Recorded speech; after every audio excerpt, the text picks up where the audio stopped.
Hello and welcome back to Off the Post. In today's video we'll be discussing whether or not Sunderland will survive in the Premier League next season. But before that, as always, please like, comment, subscribe. It's very much appreciated and it goes a long way in helping me build a small community on my channel, okay? I just want to say a massive thank you for all the recent support on our recent videos, okay? All the likes, the comments, all the subscribers so far has been absolutely amazing and I can't thank you guys enough, okay? Let's just get straight down to business, shall we? Now, another team that means business is Sunderland, after signing 6 new players this season after getting promoted for the first time since 2016-2017 season, okay? And they've also broken their transfer record twice this season so far. And we've still got, like, I want to say, a month and a half, maybe even 2 months left of the transfer window and until the season starts. And I really do feel like Sunderland have a fantastic chance of being a promoted team that actually stays up, because we've seen it in recent seasons where all the 3 promoted teams get relegated straight away, and hopefully Sunderland can be the team to break that duck, because other than the likes of Brentford or Brighton, I can't really think of other teams recently that have, came up into the Premier League and stayed in the Premier League for a few seasons now. So hopefully, with these signings, Sunderland can sort of do that. And we're going to go through some of these signings now and see, if they can actually do it, if they've improved their squad enough, if they can actually stay in the Premier League. And hopefully they will, because these signings are very exciting. So we'll have to wait and see. Anyways, let's move over to the first player on this list that they've signed this season, okay? And that is obviously Enzo Lefur, signing him from Roma in the Serie A, signing him for 19.3 million, the 25-year-old French midfielder. Now, obviously, he was on loan in the Championship last season, I'm pretty sure, with an obligation to buy if they got promoted, and that's what they've done. And this guy, he was so exciting in the Championship, because it was a bit of an unexpected deal, if you might like. Obviously coming from the Serie A to the Championship, I would have thought that would ever happen, okay? Fantastic deal for Sunderland, and I really do feel like, even though he only had 18 games in the Championship, he didn't really make that much of an impact because of his injury and whatnot. Hopefully now he can show the Sunderland fans why they signed him and put their faith into him. I really do feel like he's going to be one of their main players in the midfield. Okay, I don't think we need to speak about him that much, just because he was signed basically last season, wasn't he? We already know what he's good at and all that sort of stuff. Okay, let's move over to the second signing now, and that is Habibi Diara, midfielder from Strasbourg, the 21-year-old midfielder, signing him for 30 million, okay? Now, that is a massive, massive transfer fee for Sunderland, at least. But for me, I really do feel like he'll definitely improve that midfield, especially now that Job Bellingham has left as well, because they need somebody in there who can, keep hold of the ball, progress through the midfield, all this sort of stuff, break up the play as well, because, Sunderland aren't going to be a team that have much possession, so they need a midfielder that's going to, break up the play and all that sort of stuff, be a little bit more defensive. And I feel like this player is, I feel like he's a little bit more all-round type of player, but a little bit more defensive maybe, in that sort of mindset. Obviously, he was the captain for Strasbourg, so very, very impressive at the age of 21. This guy is in midfield. Hopefully Diarra can sort of come in and keep Sunderland a little bit more defensive structure in there and help them, benefit from that point of view at least. But again, all these signings so far are quite young, so hopefully, maybe they might be able to buy some more Premier League experience over the coming weeks and all that sort of stuff. But yeah, Habibi Diara, I do feel like that's a good signing. I don't really know much about the player. I haven't really watched him that much for Strasbourg, but they've been a very exciting side in League One, so we'll have to wait and see if it can sort of transition over into the Premier League. Hopefully it does, because some of the highlights I've watched on YouTube and whatnot, all the YouTube compilations, he does look half decent, so we'll have to wait and see. He isn't the tallest of players, I'm pretty sure, but hopefully he can, be a bit of a mould of a N'Golo Kante potentially. We'll have to wait and see. Anyways, moving over now to the third player, that is Noah Sadiki. Hopefully I've said that right. Coming in from Union Saint Gilloise. I don't know how to pronounce that name, honestly. You know what? Forget it, okay. Belgium side, Union Saint Gilloise.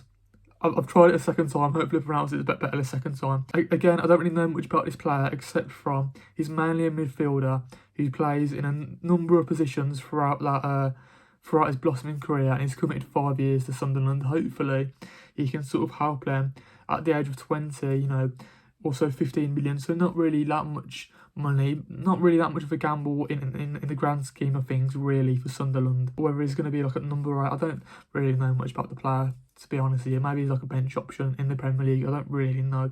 But yeah, I'm not too sure about Sadiki. Hopefully he can come in and, you know, give him a little bit more squad depth, or potentially even get into the squad straight away. Who knows? We'll have to wait and see with this player. He's not really a well-known name in football for me, at least. Maybe somebody can let me know in the comments about this guy's skill sets and let me know. I do feel like he's a good acquisition for Sunderland either way. I just don't know if he's going to be the main sign for them that's going to, you know, potentially push him on and hopefully stay in the Premier League. I'm not too sure. He's only 20, right? So, you know, I don't know if he's going to hit the ground running straight away or not. Okay, moving over now to a player with a little bit more experience at the left-back position, and that is Reinado Mandava. Hopefully I've said that right. Obviously, the left-back from Atletico Madrid, 31 years old now, so he is coming in with a lot of experience, and they've signed him on a free contract. So to get him on a free contract from Atletico Madrid, that is definitely good business by Sunderland. Obviously, they did have a good left-back in there called Dennis Kirkin. Hopefully I've said that right. Obviously, he was came through the youth of Tottenham Hotspur, so he's a good player in there. But I do feel like this player now from Atletico Madrid will probably be their most starting left-back in the Premier League, just to give him a little bit more defensive solidity and a little bit more experience, well-rounded in that sort of aspect. Okay, moving over to the last 2 players on this list, okay. These 2 are probably the most exciting players on this list out of the 6 players Sunderland have signed so far.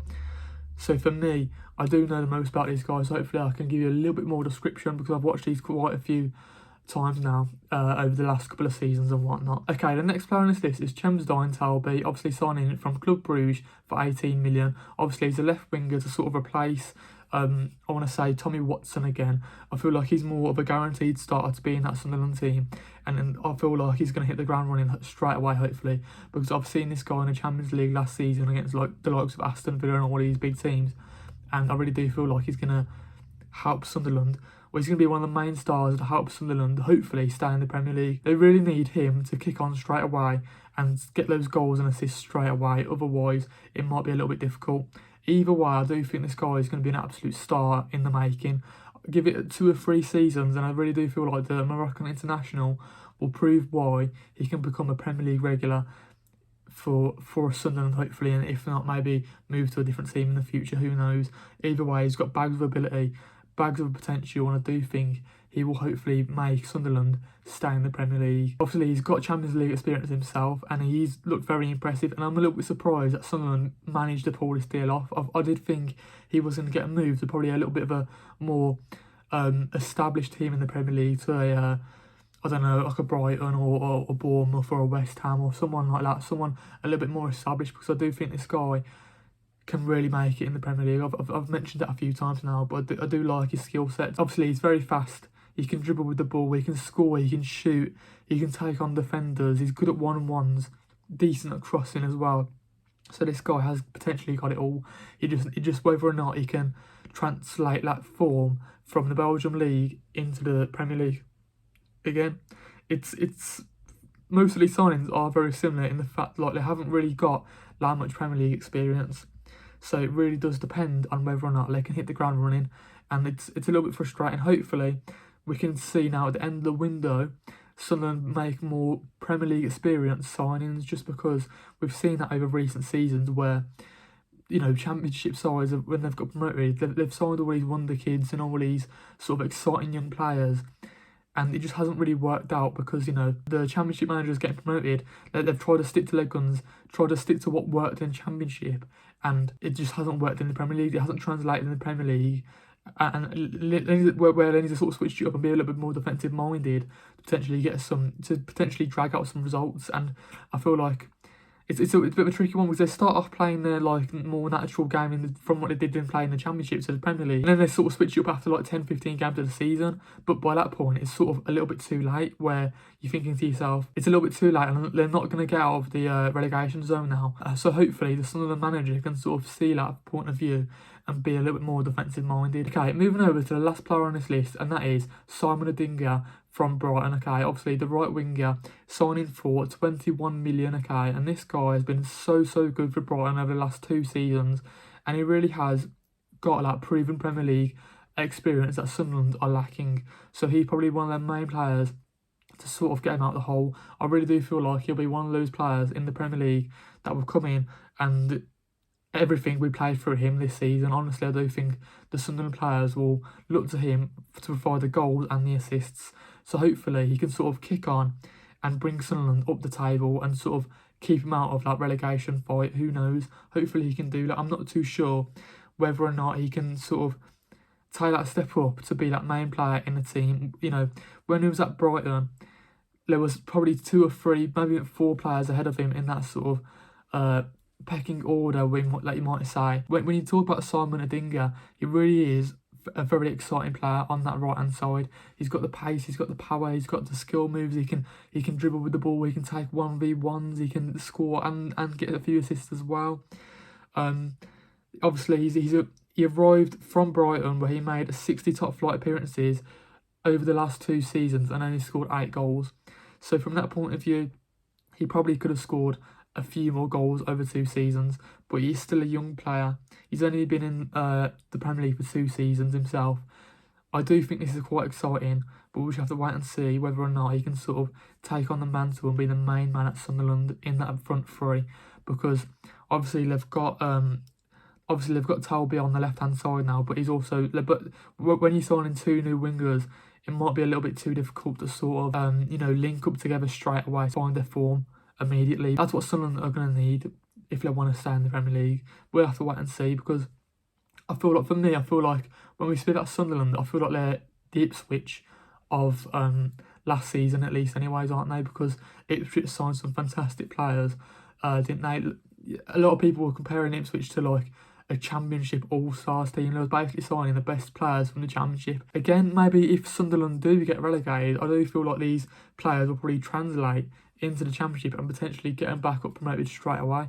Don't get me wrong, probably 1 or 2 probably will leave, but even if they do get relegated, I do feel like most of them will stay for another season or 2. If we talk about 2 of the key exits here for Sunderland, obviously they lost Tommy Watson.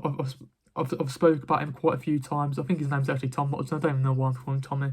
But yeah, obviously he got his move to Brighton. I think they signed him in the January transfer window, so it was a little bit unfortunate that he didn't get promoted with Sunderland. But he did stay on loan with Sunderland, didn't he? And he did score the winner in the Championship playoff final, didn't he? I'm pretty sure, Tom Watson. So from that point of view, it sort of gave Sunderland and the Sunderland fans a nice little parting gift, I suppose. But maybe he could have stayed at Sunderland a little bit longer. I'm not too sure. Could he have not left in the summer transfer window? We don't know, but who knows? I feel like he's going to come on and be a fantastic player for Brighton anyway. And then obviously, the main player that's left Sunderland this season is Jobe Bellingham. Obviously, going to Borussia Dortmund for 27 million. He's one of Sunderland's biggest exports, leaving the club. So from that point of view, he was a great player for them, don't get me wrong, but there was a few games where he sort of did go a little bit missing at times. He's still a very good player with high potential, but, you know, there was a few games where he didn't really prove it that much, if that makes sense. There was a few games where he could have done a little bit more, but over the 2 seasons, he made 90 appearances, scored 11 goals, so from that point of view, he did it all right. Probably could have done a little bit better from a attacking position in there. Obviously, he's joining his brother's ex-team, Borussia Dortmund, so he'll definitely go on to be incredible. And if you've watched the Club World Cup, he's had a few decent games, even though he got a red card and missed the game against Real Madrid, versing his brother Jude Bellingham. That could have been an absolutely amazing game to witness, but we might have to watch that in the Champions League next season. If Borussia Dortmund and Real Madrid face each other, we'll have to wait and see. But either way, I do think the signings of Enzo Lefur, Habibi Diara, Noah Sadiki, I feel like those main 3 in midfield, I'm pretty sure that will be more than enough to replace Jobe Bellingham in the Premier League. But we'll have to wait and see if those 3 can translate that form into the Premier League. I do have my faith, and I do hope that Sunderland stay in the Premier League. It's more hope than anything, because over the recent seasons, like I've said at the start of the video, we've seen it where the 3 of the promoted sides don't stay in the Premier League, and I'm just hoping that one team can do it and sort of build their legacy. Because back in the day, right, Sunderland were one of the main Barclays Premier League teams growing up, okay, when I was watching football. I remember when they had the likes of Jermaine Defoe, Lee Cattermole, Who else did they had? Stephen Pienaar at a time. They had some good players back in the day, didn't they? Like Darren Bent, all these types of players. They were good for Sunderland back in the day, and they were so exciting to watch. Don't get me wrong, they were sort of a mid-table to relegation battling side back in the day, but they were a good team nevertheless. So hopefully they can sort of find their form and do some decent stuff. So yeah, I'm going to end the video on some questions, okay? Do you think Sunderland will survive in the Premier League next season? What do you think about the 6 signings Sunderland have made so far? Who is the best signing out of the 6? Do you think, obviously, the 3 midfielders in Enzo Lefur, Habibi Diara and Noah Sadiki can sort of come in and help that midfield? Do you think the 2 wingers in Taubay and Simon Adinga can come in and sort of help that front 3, make that front 3 what it is, and sort of get them the goals and assists that Sunderland need to stay in the Premier League? Do you think they need a more guaranteed striker in the Premier League? Because, you know, goals win you games, and if you don't have a 10 to 15 goal season striker, it can be a little bit difficult to stay in the Premier League. Should they take a chance on someone of the likes of Dominic Calvert-Lewin? Do you think Dominic Calvert-Lewin to Sunderland could be a good deal? Obviously, he's very much injury prone at the moment, but if he can stay fit, I do think he could probably score 5 to 10 goals in that side, hopefully anyways. But yeah, those are all my questions. But before that, as always, please like, comment, subscribe. It's very much appreciated, and it goes a long way in helping me build a small community on my channel, okay? Again, it's a little bit difficult when I'm sort of ranking some of these transfers because they're a little bit unknown quantities in the sense of I haven't really watched them that much. Coming from the Belgium League, coming from League One, coming from Syria, I don't really watch these leagues that much. So hopefully I've done a good enough job. But let me know in the comments down below as well about anything about these players and their sort of playing style to sort of inform me and sort of tell me about what their best attributes are and that sort of stuff. So yeah, I'll see you guys now in the next video. Have a very good rest of your day and peace out.